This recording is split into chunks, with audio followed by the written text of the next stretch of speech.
Before I invite the Honorable Minister for Law and Justice, Mr. Ravi Shankar Prasad, I must share, sir, that the day sir was appointed as the Honorable Minister for Law and Justice, the Supreme Court Bar Association felt as if their very own has been appointed as the Law Minister, and everybody in the bar was really happy.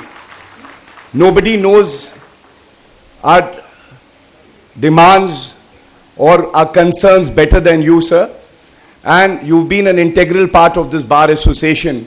And it's really a proud moment for us that you are here to celebrate the Independence Day with all of us. May I request Mr. Ravi Shankar Prasad, the Honorable Union Minister for Law and Justice, to kindly address the audience here. Can we have a huge round of applause, sir? Thank you. Honorable the Chief Justice, Mr. Ajit Kumar Sinha, Vice President of the Supreme Court Bar Association, Mr. Gaurav Bhatia, Secretary of the Association, Mr. Sandeep Singh, Joint Secretary, Mr. P.S. Narasimha, the learned Additional Solicitor General, distinguished judges of the Supreme Court, Law Secretary, three doyens of the bar present here, Shri Soli Sarabji, Shri P.P. Rao, Shri Andhar Rijuna, my friends of the bar, ladies and gentlemen. First of all, my greetings to all of you on the 70th years of our independence. Just now, Narasimha mentioned about his knowledge of Birsa Munda. Without meaning any disrespect to him, this indeed is the occasion for us to rededicate ourselves to large number of those unknown, unsung, who fought for the country. Many strands were working for the freedom of India, and all of them played their part.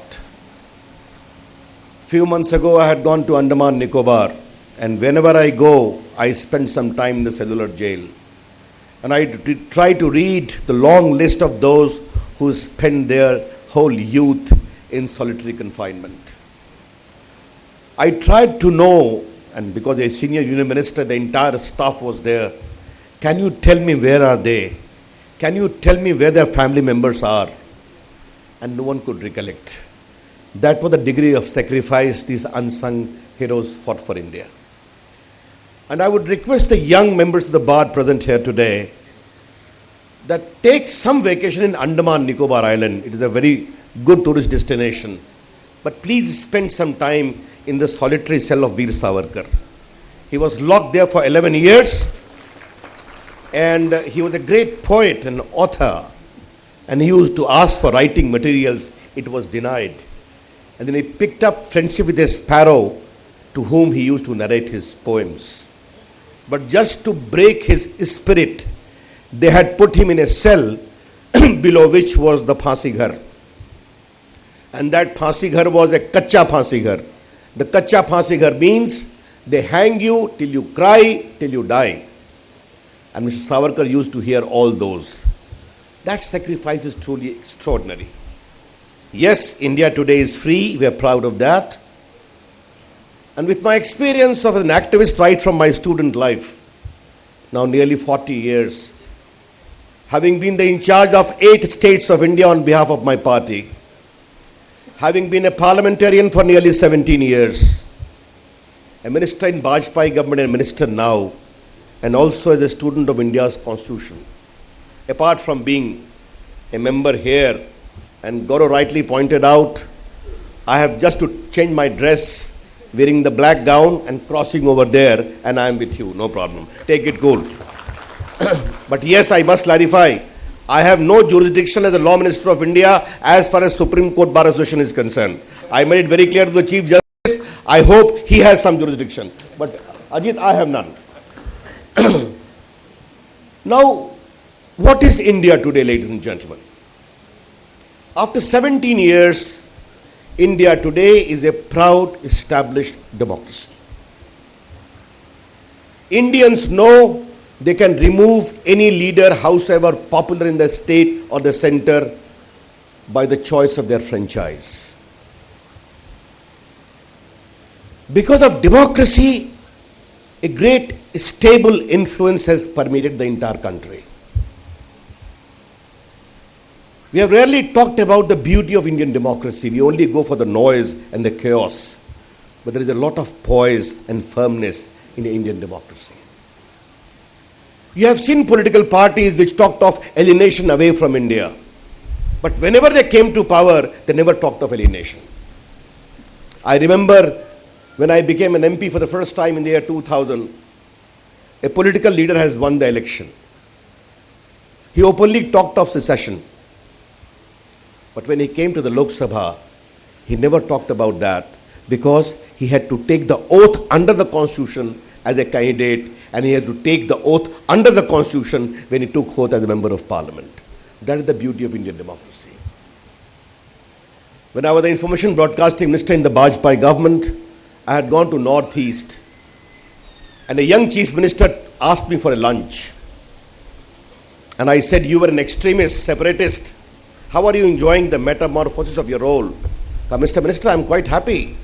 Whatever I used to promise as a separatist, I am able to fulfill as the Chief Minister.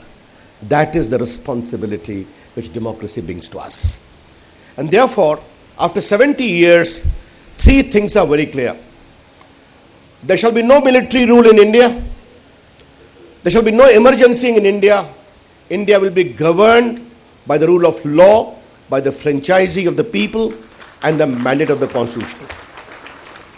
And naturally, the Supreme Court, as the beacon of the rule of law, will always have its independent and assigned role, along with the high courts and the judiciary.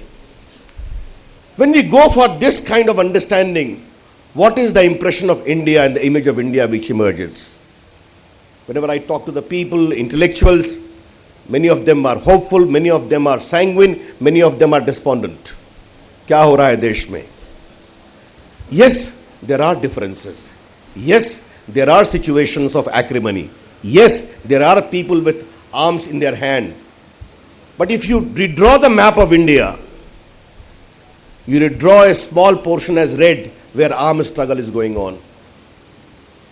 You redraw a second box of blue where a lot of chaos is going on. You will find the white block, the peaceful India, the stable India will be the largest block of India governed by the rule of law. And therefore, this inherent strength of democracy, and today talking on the 70th year of India's independence, let me salute our founding fathers. Let me salute their sagacity. The more I read the constitution making, the more I see their legacy in the law making as a parliamentarian, as a minister, the more I realize how great foresight they had. Every Indian, regardless of caste, creed, regardless of educational qualification, will be given the right to vote and choose his or her destiny. And how mature that destiny has become. We are seeing that. Let me quote just two very celebrated observations of two great authors. Amartya Sen, the issue is not whether India should become, the issue is not whether India is fit for democracy. The issue is India has to become fit through democracy. That is important. And the second, the famous author of the Million Mutinies talked about that Indians after 40, 50 years know who they are and what they owe to themselves. And therefore this 70th year, the Prime Minister asked all of us to go to the field and visit those who fought for India. All the ministers are going. I am going to Bardoli, where Sardar Patel started the great Satyagraha. Then I will be going to Assam, where Mr. Bardoloi, the first Chief Minister of Assam, the Bharat Ratna, was given to his birthplace. And all of us are going. And today, from his speech in the rampart of 15th of August, Narasimha, the Prime Minister, has announced that a museum of all the tribal leaders who fought for independence shall be established in various parts of the country to let our new generation know their contribution. Gaurav talked about appointments. I don't think 70th year is the occasion for that. We'll talk about it separately. But let me make just two observations. Our commitment to the cause of judicial independence is total and complete. And let me reiterate why I had occasion to say sometime earlier that this government is led by Shri Narendra Modi and has among its cabinet members, senior members from Rajnath Singh to Arun Jaitley to Sushma Swaraj to Venkaiah Naidu to Ravi Shankar Prasad, all of whom fought against the emergency and suffered, where three freedoms were involved: individual freedom, press freedom and judicial freedom. That remains our commitment. Yes, we are in the process. There is a judicial direction to us to give suggestions to improve the memorandum of procedure with a view to ensure transparency and other initiatives, directions given therein. We are in discussion. With the sagacity of the Chief Justice and the foresight of the Collegium, surely we will come to that. But I want to clarify here that regardless of that, it was our government in January which wrote to Honorable the Chief Justice that irrespective of the finalization of MOP, the appointment process should not be detained at all. And they are going on. I have made public comments about that. And they shall be expedited and things will be done.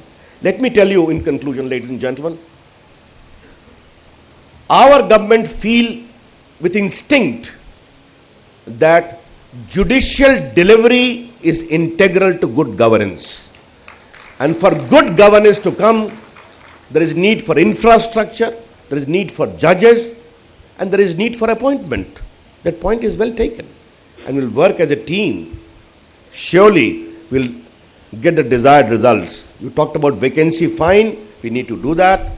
The vacancy of 4,400 in the subordinate judiciary equally worries me. There also we have to work together. Therefore, we have to work as a team in harmony, in coordination to fulfill the larger role of justice delivery. And I can tell you, I know the problem of this sector. I have practiced here in the Patna High Court, in the Supreme Court for the last so many years. This is my third stint as the law minister, as the Minister of State in Vajpayee government. In 14, Modi ji gave me the same department. It is again back with me. So I know the problems. We have to work together. We'll work well. But again, Ajit, in conclusion, your association matter is beyond jurisdiction for me. Thank you. Namaskar. Jai Hind.